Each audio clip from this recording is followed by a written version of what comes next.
Sabi ko kay Jun lagi, kahapon, sabi ko, Jun, sinong pumunta ng maalaga ni Ethel? Sabi niya, si Angel lang, at saka si Bong, tama. Si Rupesa, wala. Si Juan, Angel Oxin, wala.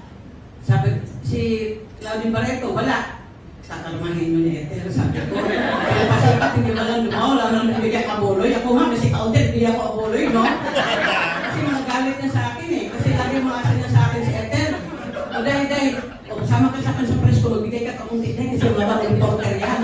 Ako lang bahala, pero mas hindi na ako isusulat, akong pakialam, hindi mo ako artista, sabi ko gano'n.